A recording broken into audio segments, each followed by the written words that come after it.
L'imagination, cette folle du logis, n'a jamais cessé d'inventer des histoires pour expliquer l'origine des taches de la lune. Fantasme des humains, projection de leurs rêves.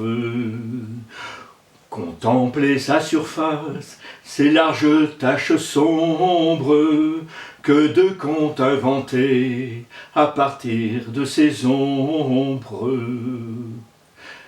Les taches de la Lune, ce sont des cratères, des montagnes, disent les scientifiques. Pas du tout, dit la sagesse populaire. Les taches de la Lune, c'est Pierrot, le voleur de fagots.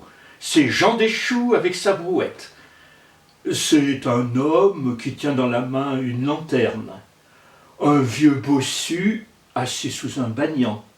Un lièvre qui pile dans un mortier l'élixir d'immortalité.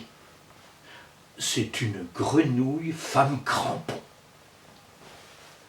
On raconte en Malaisie l'histoire d'un enfant au cœur bon. Il aimait les animaux et tout ce qui vit sur la terre, dans les mers, dans les airs. Un jour d'hiver, se promenant, il trouva sur le sol gelé une hirondelle à l'aile blessée. L'enfant, au cœur compatissant, prend l'oiseau, le rapporte dans sa demeure, et chaque jour, il le soigne, il le nourrit. La semaine finie, l'oiseau est guéri. L'enfant, le cœur plein de regrets, ouvre la fenêtre pour laisser partir l'oiseau. L'hirondelle s'envole, mais elle revient pour donner à l'enfant, comme remerciement, un arc. Et l'hirondelle regagne le ciel. Le premier jour du printemps, l'enfant est réveillé par quelques petits coups frappés au carreau. Il ouvre la fenêtre, l'hirondelle est là, sur le rebord. Et dans son bec, elle tient une graine dorée qu'elle laisse tomber dans la paume ouverte de l'enfant. L'hirondelle va rejoindre ses compagnes pour qu'ensemble, elles aillent annoncer la venue du printemps. L'enfant, le cœur joyeux, descend dans son jardin, il plante la graine dorée et chaque jour il vient l'arroser. Et pour l'aider à pousser, il lui chante des chansons. Et bientôt de la terre sort une courge merveilleuse dorée. Au fil des jours, elle grossit, elle mûrit, bientôt protégée par de larges feuilles vertes. Et quand vient le moment de l'accueillir, l'enfant descend dans son jardin, il a son couteau et il ouvre ce fruit béni que l'hirondelle et la terre lui a donné. Et de la courge entr'ouverte, sous ses yeux émerveillés, il voit couler un flot de pierres précieuses. Une fortune qu'il s'empresse de partager avec tous les gens du village.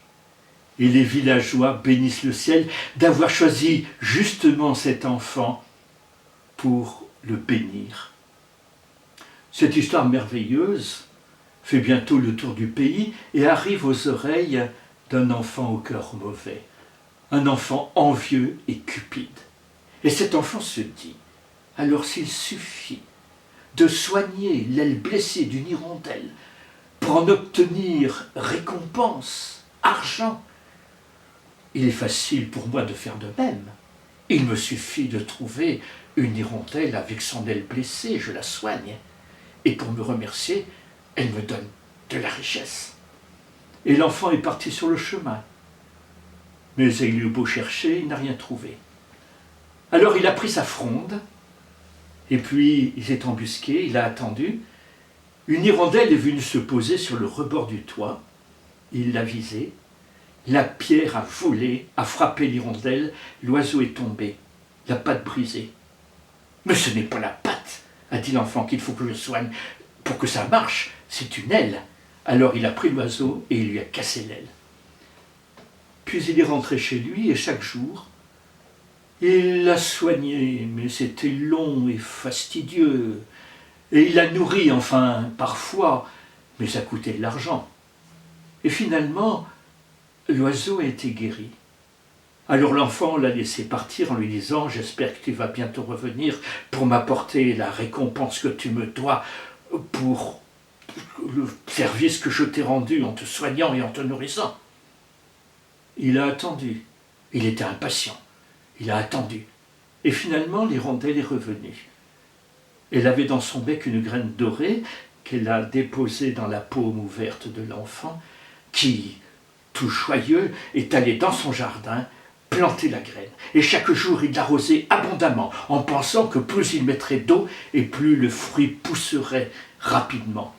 Bientôt, la courge est sortie un peu difforme. Et puis, elle a grossi, elle a mûri. Et est venu le moment de l'accueillir. Alors l'enfant a pris son sabre, il est allé dans le jardin et il a frappé violemment la courge qui s'est ouverte.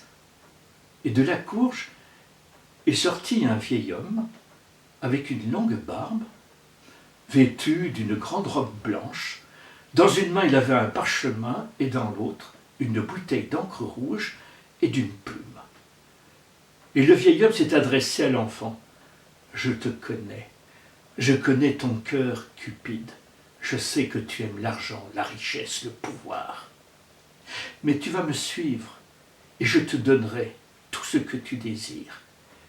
Tu auras toute la richesse que tu veux. » À ce moment-là, le vieil homme a trempé sa plume dans la bouteille d'encre rouge, il a écrit quelques signes sur le parchemin et de la courge ouverte, déchirée, est sortie une tige qui lentement est montée jusqu'au ciel et s'est accrochée au rebord de la lune, comme une échelle. Le vieil homme a pris l'enfant par la main et maintenant suis-moi. Et ils ont commencé à grimper le long de la tige. Et tandis qu'ils grimpaient, derrière eux, la tige se desséchait, coupant toute communication possible entre le ciel et la terre. Ils sont arrivés sur la lune, sur le rebord de la lune. De là partait un grand chemin couvert de sable d'or. Au fond, il y avait, entouré d'une lumière bleuâtre et froide, le palais de la lune. Et de chaque côté du chemin, il y avait des arbres, avec des branches en argent, qui croulaient sous le poids de fruits qui n'étaient que diamants, saphirs, rubis, pierres précieuses. Et l'enfant en avait les yeux écarquillés, jamais il n'avait vu autant de richesses. Et tout en marchant, ils s'empressaient de cueillir quelques fruits qu'il mettait dans sa poche. Et puis au bout d'un moment, il faisait froid. L'enfant commençait à trembler, à avoir peur. Il a dit au vieil homme, « Je veux retourner sur la terre. Je veux retourner sur la terre. » Et le vieil homme lui a dit, « Mais n'es-tu pas heureux? Tu as toute la richesse. Tout ceci est à toi. Je veux retourner sur la terre. » Ils sont arrivés comme ça devant un cannelier avec des branches pliant sous le poids des fruits dorés, de ces bijoux précieux, de ces rubis, de ces saphirs. Le vieil homme a donné une hache à l'enfant et lui a dit, « Voilà, tu ne pourras retourner sur la terre que lorsque tu auras abattu cet arbre. » À peine avait-il parlé que le vieil homme a disparu dans une brume bleuâtre et froide. L'enfant, la hache à la main, s'est approché de l'arbre, il a levé la hache, il a frappé, il y a eu une entaille dans l'arbre a gémi, et à ce moment-là, l'enfant a poussé un cri terrible, une douleur entre les épaules, il s'est retourné, c'était un aigle avec son bec d'airain qui venait de le frapper. Et l'aigle s'est éloigné. Et l'enfant est revenu près de l'arbre, l'entaille avait disparu, le tronc était lisse. Il a relevé à nouveau la hache, il a frappé, à nouveau une entaille, à nouveau une douleur. L'aigle venait de le frapper une seconde fois avec son bec d'airain. Et l'enfant est ainsi condamné éternellement à essayer en vain d'abattre cet arbre. Et cet enfant, vous pouvez le voir par les nuits de pleine lune. Observez les taches de cet astre. Vous y verrez sa silhouette son bras levé avec sa hache, et à côté de lui ce cannelier qu'il n'arrivera jamais à abattre. On dit que les enfers grecs se trouvaient dans les profondeurs souterraines. En Malaisie, c'est la Lune, qui est un enfer froid, où tous les âmes, les cœurs mauvais viennent pour subir leur châtiment.